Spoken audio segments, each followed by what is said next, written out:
Greetings to all of you. Welcome to the International Workshop on Space Science 2020. First of all, I want to thank Professor Hariom Vatsar and the Space Education and Research Foundation team for giving us such a good platform for continue our gathering to improve and enhance our understanding in our field of research in this worldwide pandemic time too. So, this is Shirshata Soni. I'm a research scholar in space science at APS University, MP, India. At present, I'm enrolled in Young Scientist Trainee Program at Indian Institute of Geomagnetism. So, the title of my presentation is Multi-Wavelength and Multi-Instrumental Analysis of Radio Event Associated with CME. And here we present our studies on one particular event which occurred on 2nd May of 2013. The reason behind to choose this event is that first of all, this particular CME event is really radio loud, and its radio signature is associated with CME-CME interaction, which produce some abnormal signature in radio dynamic spectrum, hence made this event to interest in our studies. The multi-wavelength observations have immensely important to improve our understanding layer of solar atmosphere during the solar eruption. In this image, you can see the large CME eruption from the sun. After all, this image is an animated image, but still, from this image, you can have an idea that how much big and how wide CME can be. In this image of CME, you can see the magnetic structure of CME as well as the shock produced by CME in interplanetary medium too. As we all know that CME is multi-thermal and coherent magnetized plasma structure, as we can see here. And type 2 radio bursts are earliest indication of shock driven by the CME. So here are the overview of my next slides. So these are introduction, data sources, radiograph analysis, source location analysis, solar flare observations, CME observations, shock speed, conclusions, and references. So let's move on the introduction. So it is now well established that coronal mass ejections are the reason to produce shock near Sun and the interplanetary medium. As I already discussed that type 2 radio burst characterized by the CME associated emission at very slow frequency diff rate, which is less than few megahertz per second. CME driven shock and their acceleration signature can be observed by type 2 solar radio burst, which drift with the shock speed and the split in bands of the plasma radio emissions. These bands are basically two types. First is fundamental and the other one is harmonic band. I will discuss these two bands in later slides. The harmonic band comparatively in higher frequency range. In this presented work, we observe the multi-wavelength and multi-instrumental analysis of shock-driven capability of CME and the band splitting in the type 2 solar radio burst. As I already mentioned, that we observed a CME event occurred on 2nd May 2013 at 5:05 UT, and this event is associated with M1.1 class solar flare from the active region NOVA 11731, which is located at north 10 degree to west 23 degree on solar disk, on the visible solar disk. So here are the data sources. So for the observation of CME, I have chosen data obtained from SOHO-LASCO spacecraft. The data obtained from SOHO-LASCO spacecraft, actually this spacecraft imaged Sun with the help of artificial occultation, especially in two coronagraphs. The first one is C2 and the other one is C3. C3's coronagraph imaged Sun up to two solar radii, and C3 coronagraph imaged Sun up to 6 solar radii. So the CME and the other associated phenomena have been observed by LASCO, SOHO, WIND, STEREO, GOES, ACE, and etc. spacecrafts, and the data available links are here. So you may go through these links and you can get the data. So for the radio image observations, I use Learmonth observatory data. So link is given here. This Learmonth observatory have recorded the radio observations in between frequency range 25 megahertz to 180 megahertz. For the multi-wavelength analysis of sun, we use here the SDO data. SDO image sun in various wavelengths, and it also image sun in continuum in HMI data, or HMI bands also. But here, for my observation, I choose 193 filter for getting the multi-wavelength analysis of sun. Here are the links. So in the next slide, in the left side, you can see the dynamic spectrum of solar radio burst. So before going through the observation, I'm just giving one fundamental overview of this dynamic spectrum. So here you can see this straight line here, and some patches here and this side. So I have circled both of these patches because these are the type 2 solar radio burst, and these straight lines are known as type 3 radio burst. It is well established that these type 3 radio bursts are associated with solar flare, and the type 2 solar radio bursts are associated with coronal mass ejections. Here, in the green lines, you can see here, yes. So these are the harmonic bands, and the blue lines are indication for the fundamental lines. Here you can see the splitting in fundamental and harmonic too. These are known as band splitting. So due to the splitting, you can see the fundamental 1, fundamental 2, and similarly harmonic 1 and harmonic 2. So in this fundamental type 2 radio burst, you can see in the fundamental 2, you can see there are 3 different patches, like here, here, and here. For the clarification, I indicate them with the 3 different lines. So these patches is abnormal signature. What we are looking for, that why these patches are visible here. So they may be associated with the CME-CME interaction, which we discussed in later slides. So here from this dynamic spectrum, what we can see is the fundamental frequency frequency band start from the 510 UT, and the frequency is about 40 megahertz, and harmonic band frequency is 85, which is just double to the fundamental type 2, and we also observe the band splitting. For the type 3 radio burst, you can see that the start time of type 3 radio burst is somewhere here. It's 5:1 UT, and the end time of this is 5:5 UT. Okay. For the association of this type 3 with the GOES X-ray plots, I will discuss in the flare observation slides. So let's move on to the next slide. Here we observe the source location.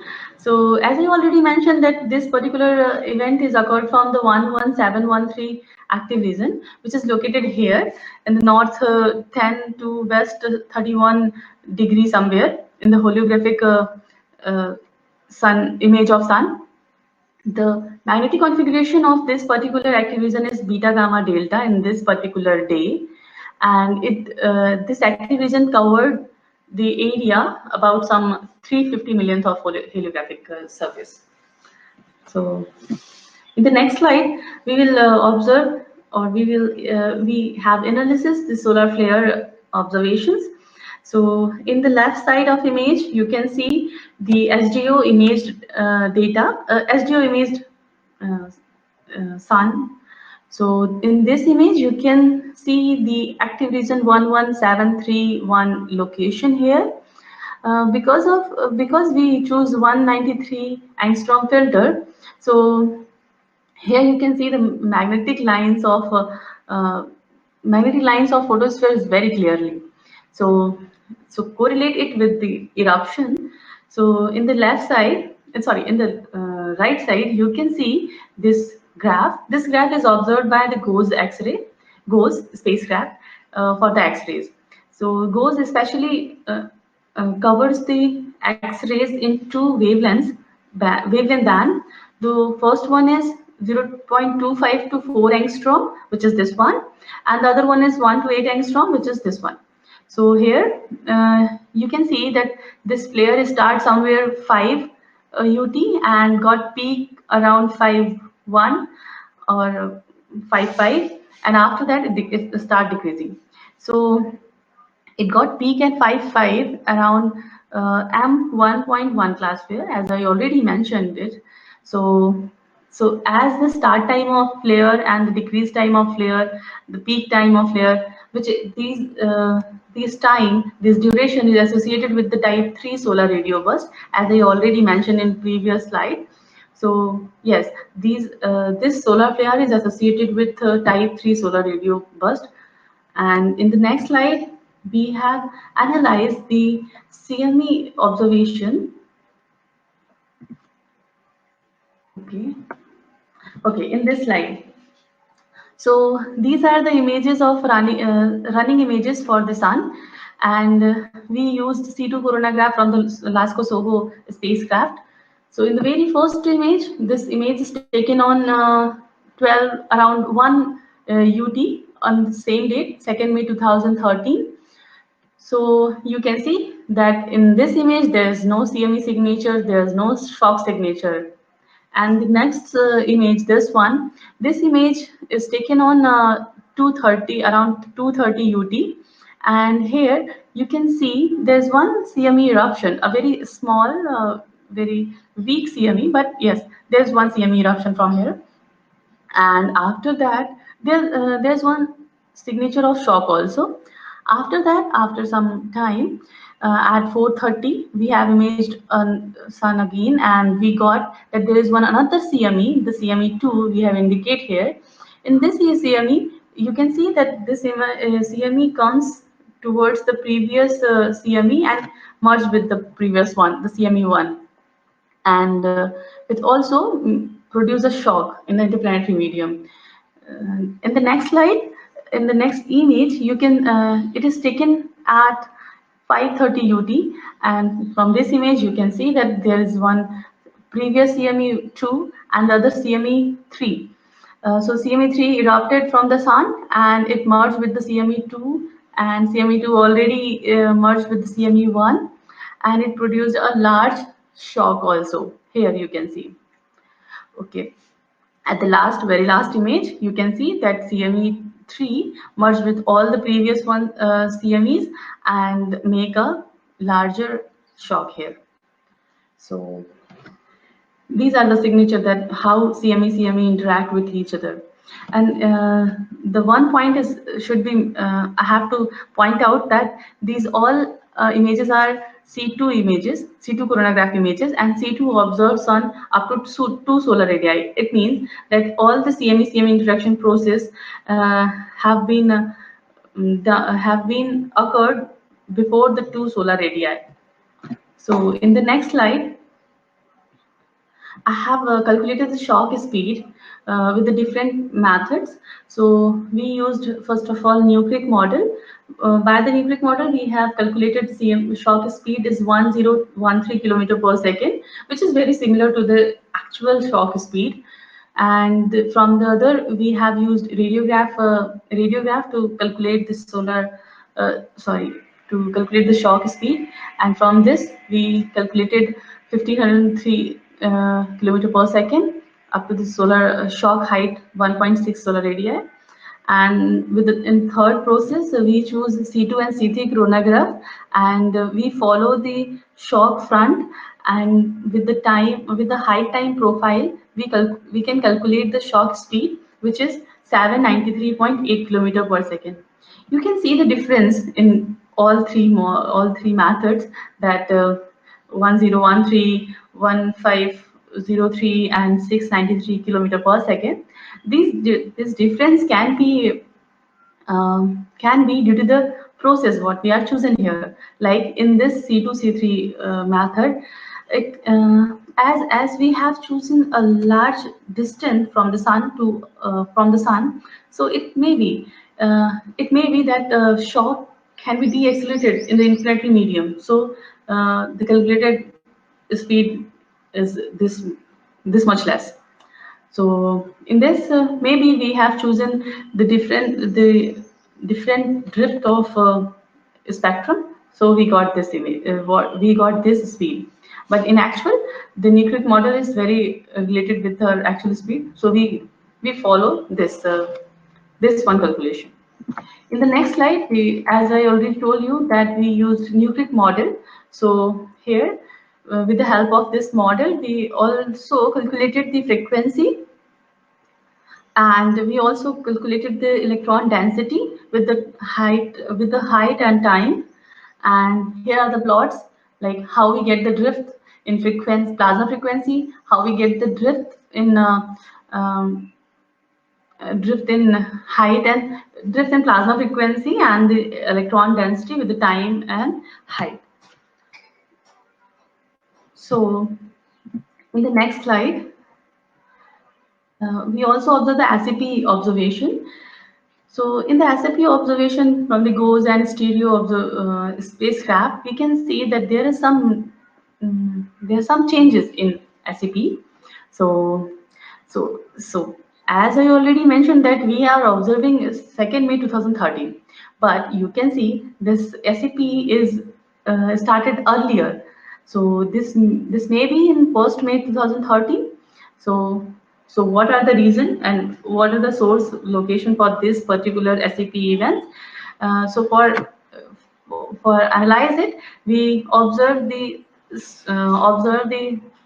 GOES image again, GOES and LASCO-SOHO observations again, and we got that there's another CME eruption, CME ampere eruption on the sun, which is from active region 11730, and the flare class was C6.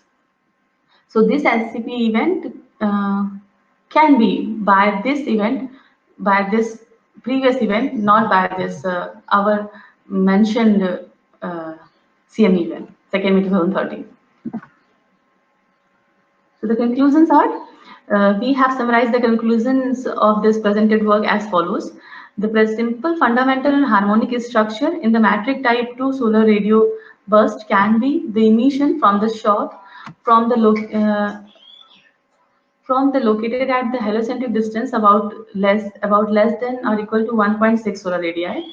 The abnormal structure in fundamental band of type 2 solar radio burst is due to the CME-CME interaction, as the observation taken from LASCO-SOHO C2 coronagraph running images that CME event occurred on 2nd May 2013 at 5:24 UT is interact with two previous CME events in between the height of heliocentric distances less than or equal to 6 solar radii. We derive the shock speed is 1013 km per second, which is sufficient to develop a type 2 interplanetary radio burst and moderate SCP event. As we can see from the SCP analysis, that SCP event started earlier to the CME event of 2nd May 2013. From the observation, it is clear that this SCP event is due to the previous eruption on the 1st May 2013. Which is associated with the C6 class flare at 7:28 UT. These are the references and data sources links here. That's all from my side. Thank you for giving your valuable time, and yeah, stay safe. And if you have any questions, so you may please ask. Thank you.